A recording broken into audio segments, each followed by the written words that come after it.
Hello everyone. हम लोग जो झारखंड इतिहास पढ़ रहे थे उसमें हम लोग उत्तर मुगलकालीन झारखंड को पढ़ रहे थे। तो उत्तर मुगलकालीन झारखंड के अंतर्गत आज हम लोग पढ़ेंगे पलामू का चेरो वंश। छोटा नागपुर का नागवंश हम लोग पढ़ चुके थे, अब हम लोग पढ़ रहे हैं पलामू का चेरो वंश। पलामू का चेरो वंशी शासक साहेब राय 1697 से 1716 ईस्वी में पूर्ववर्ती मुगल बादशाहों बहादुर शाह जो 1707 से 1712 ईस्वी तक था, शाह जहांदार शाह 1712 से 1713 ईस्वी तक व फरुख सियर जो 1713 से 1719 ईस्वी तक का समकालीन था। साहेब राय के मरणोपरांत रणजीत राय 1716 से 1722 ईस्वी में पलामू का चेरो वंशी शासक बना। उसके समय तो क्या होता है, साहेब राय के मरने के बाद रंजीत राय जो रहता है वो 1716 से 1722 ईस्वी तक पलामू के चेरो वंश का शासक बनता है। उसके समय में बिहार का मुगल सूबेदार सरबुलंद खां पलामू आया। रंजीत राय छोटा नागपुर खास के नागवंशी राजा से टोरी परगना छीन लिया और इस पर 1722 ईस्वी तक कब्जा बनाए रखा।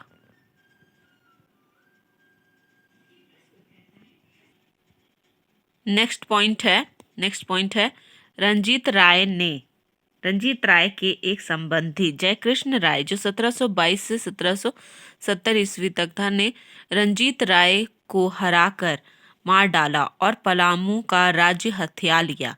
उसके समय में बिहार के मुगल सूबेदार फरुकुद्दौला ने 1730 ईस्वी में 5000 रुपये सालाना कर वसूला।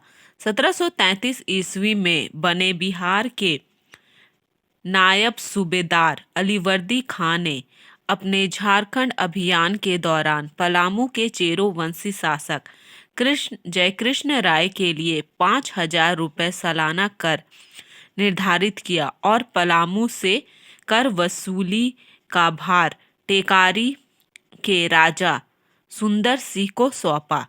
1740 ईस्वी में बिहार के मुगल सूबेदार जैनुद्दीन अहमद खां के सैन्य अधिकारी हिदायत अली खां ने पलामू का सालाना कर 5000 रुपये ही निर्धारित किया। हिदायत अली खां का आक्रमण बिहार के मुगल अधिकारियों द्वारा पलामू के चेरो के मामलों में अंतिम हस्तक्षेप था। इसके बाद मुगल प्रभाव के स्थान पर मराठा प्रभाव हावी हो गया। तो मुगल का प्रभाव के बाद मराठा लोगों का प्रभाव होने लगता है। मराठा पेशवा 1743 ईस्वी में जब छोटा नागपुर खास के नागवंशी राज्य से होकर मिर्जापुर जा रहा था, तब वहाँ क्या होता है, तब वह पलामू से होकर गुजरता है। इस बात का संकेत पलामू के कुछ गांवों के मराठा नाम मरहटिया, पेस्का आदि से मिलता है। 1750 से 1765 ईस्वी के दौरान पलामू के राजनीतिक सत्ता का ध्रुवीकरण हुआ। दक्षिणी पलामू चेरो राजवंश के कब्जे में रहा, जबकि उत्तरी पलामू में राजपूत व मुस्लिम जमींदारों का प्रभाव बढ़ गया। चेरो वंशी शासक जयकृष्ण राय का दरबार षड्यंत्रों का अखाड़ा बन गया। इस तरह 1765 ईस्वी में ईस्ट इंडिया कंपनी को बंगाल, बिहार व उड़ीसा की दीवानी मिलने के समय पलामू राजनीतिक अराजकता से ग्रस्त था। पलामू पर कब्जा करने के इच्छुक किसी बाहरी शक्ति के लिए स्थिति सर्वथा अनुकूल थी। इस स्थिति का अंग्रेजों ने पूरा फायदा उठाया। तो ये था पलामू का चेरो वंश। हम लोग झारखंड इतिहास पढ़ रहे हैं। इसमें हम लोग उत्तर मुगल कालीन झारखंड पढ़ रहे हैं।